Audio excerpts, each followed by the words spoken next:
3 o'clock on the dot, which means it is time to start. Let's get the titty ass out of here. Hello, Internet. Welcome to real life. I have some news. Not a lot of news, but some news. One thing is I'm trying very hard to not yell when I talk because it's annoying and my microphone is not good. However, the keen-eared people among you will have noticed that the audio is, as I would say, much more better. It's more better than last week. I have been messing with the adapters and like just so many adapters and microphones and stuff trying to make it sound better.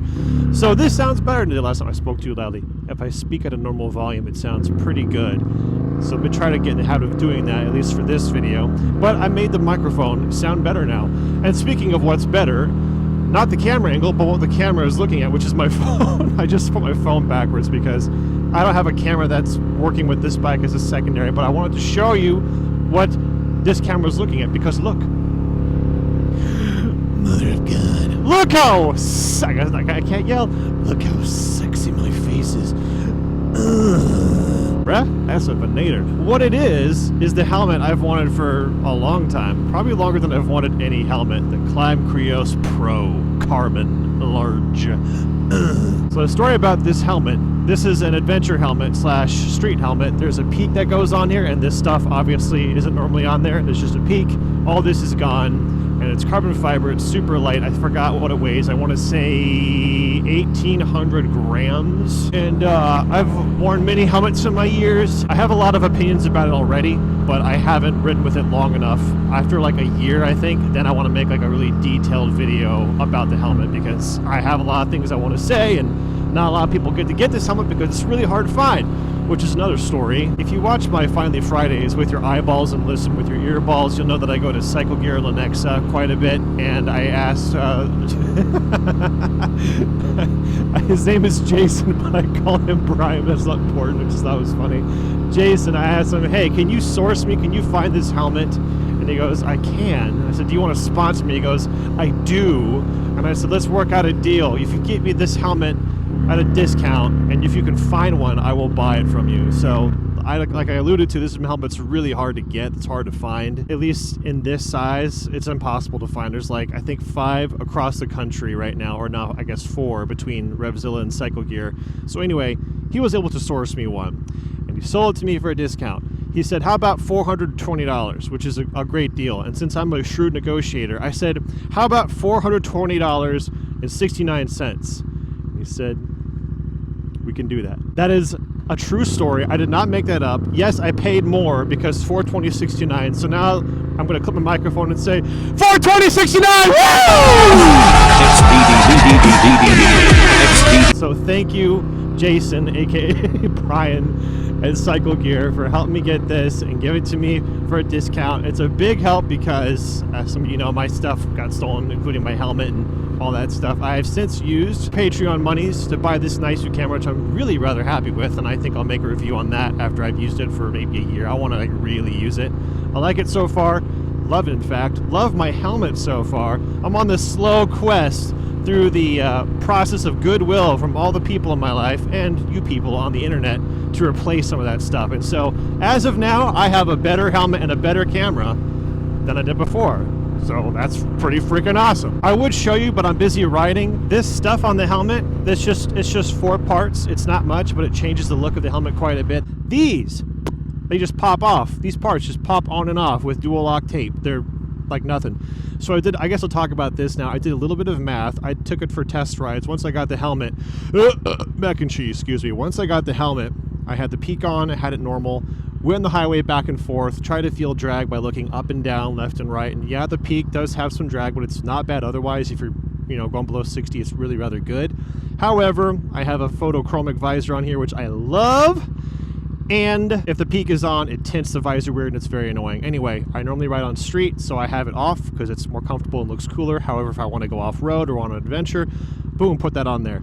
And then as far as these 4 pieces, that's all it is to make it look like my venator. I think it's 180 grams. So figure a 10% increase to the weight, which isn't too bad. And because they're modular and they're like no commitment, I can just pop them off and go like on a racetrack or something if I want to. And I can keep these on, I can put the peak on, I can put the peak on, take this off. Any combination that I want. This helmet's very versatile, and the reason or the idea of this helmet being such a big deal is it's the unicorn helmet. It's the all-in-one, the only one I ever need. Summer, winter, on-road, off-road, adventure, high, fast, slow, racing, whatever. This helmet can do it all. At least that's the hope, the idea. The last thing I'll say about the helmet is, one little catch is, it did not come with a pinlock insert. The helmet didn't have one, even though it's supposed to. That is the one thing killing me. Luckily today, it's nice. It's 70. I don't need a pinlock, but it's starting to get cold. The past few days when I've been riding, it's been cold. I cannot see balls, tits, or ass because it fogs up pretty bad when it's cold. Like the helmet, it's impossible to find. So, on the off chance, one of you guys happens to have a Climb Krios Pro. Doesn't matter what size or color, as long as you have a Climb Krios Pro, you guys will have a pinlock. And because I've spoken to some of you guys in person with this helmet, some of you guys never use it. On the off chance one of you has a pinlock insert for a Climb Krios Pro and would like to give it to me, even possibly for exchange of monies. It's a $30 part, and I would just go buy one, you know, if I could find one, but I just can't find it. I would very much like it. If you are that mysterious, generous angel who happens to exist, it's possible. Just write a comment and let me know, and I'll ask you to email me, or you can just email me, and I'll figure out how to steal your possessions. But that's all that's missing from this unicorn helmet. Well, that's all that's missing from the helmet, but also I don't have a, what's it called, a headset? Yeah, I don't have a headset. I'd like to replace that one day, but that's probably not going to happen this year. Moral story is, I need a pinlock as soon as I can find one. If you can help me out, that'd be super freaking cool. Thank you very much. Woo! That was a lot of talking, and I hope I wasn't talking too loud. I'm used to talking loud like this because the volume of the bike is very loud, and I can't hear myself talking. But from my tests, with this loud engine noise, the microphone actually sounds pretty okay if I talk at a fairly normal volume. I am admittedly speaking a little loudly right now, just so I can hear myself talking. And anyway, while I was talking for so long, I was riding on autopilot. It's like my eyes were closed. I wasn't paying attention to where I was going. And I stopped talking and I realized, oh, I'm here now.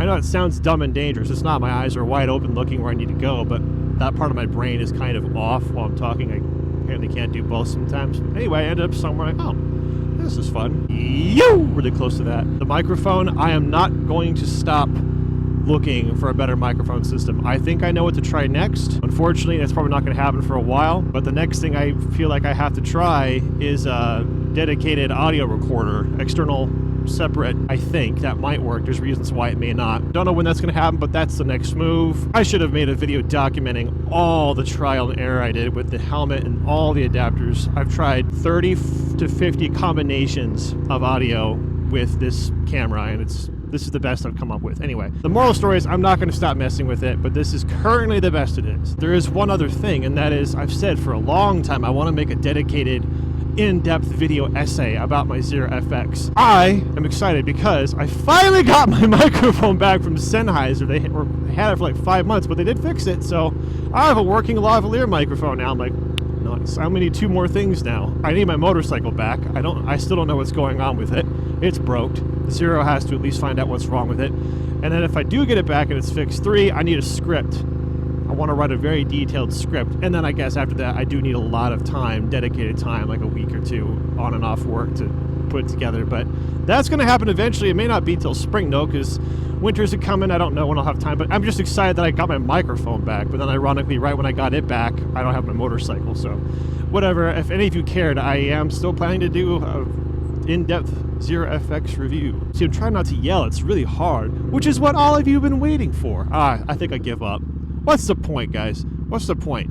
I don't want to not be myself. I know it's really annoying, and I care personally about video quality to some degree. I don't want to clip the mic all the time, but at the same time, I just like yelling! I just like it! I don't want to not have fun.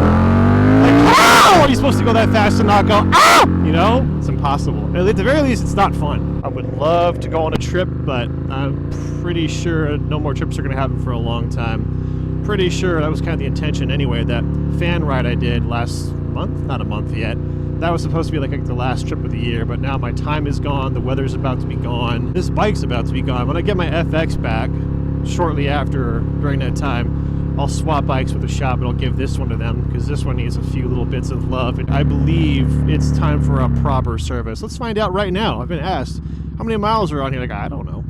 This is hard to navigate, but it is possible. Let's see if I can find it. Almost 5,000 miles since it was serviced, so there's the odometer. Wow, 20,423 miles. And how long have I had this? I think 4 years, that sounds about right. That's decent mileage. It's nothing crazy. 5,000 a year is like a fair usage, I'd say. If you ride 10,000 or 12,000 miles a year, which I have done on bikes, that's a lot. There was one guy at CycleGear at the last meetup. He has a Gen 1 Super Duke. I can't remember. I'm going to get the numbers wrong, but whatever it is, it's impressive. I think it was 60. This can't be right. Whatever it is, it's insane. It's like 60,000 miles in 3 years. Whatever it is, it's more than 12,000 miles a year on that bike. Like, that is insane. I've never seen a Duke with that many miles, and so I asked him, like, well, how's the service been, you know? He's like, it's been good. Like, I took it for like a normal service, and I did the thing, and like nothing was out of alignment or whatever. Or I forgot the words. Moral story is, based on what he said, and based on my experience with my Duke, I'm optimistic that this bike is going to last a long damn time before it runs to the ground. That's the hope. This bike, like my helmet, I'm trying to make it versatile. It's not a unicorn bike, but I try to use it for everything. So it's the street slayer, whatever you want to call it, and then I can put the windshield and bars and lift it up and put luggage on there, and then put the helmet into adventure mode and then kind of not go off-road. I really can't on this bike, not really, but then I can go on a road trip, you know? So I try to make this bike do everything, which of course it can't. You really would want like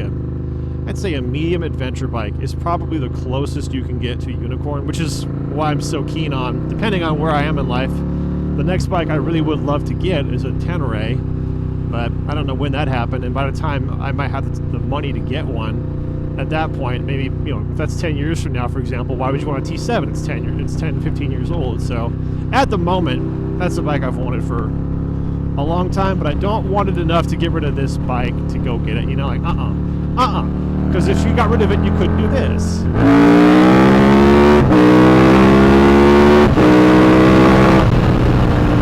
Do it. You just couldn't do it. Okay, I'm tired of hearing myself talk. I'm just so happy with my helmet and the weather right now. Anyway, thank you guys for watching. I appreciate you all. I hope you're all doing well and being good. And I will see you later. Bye.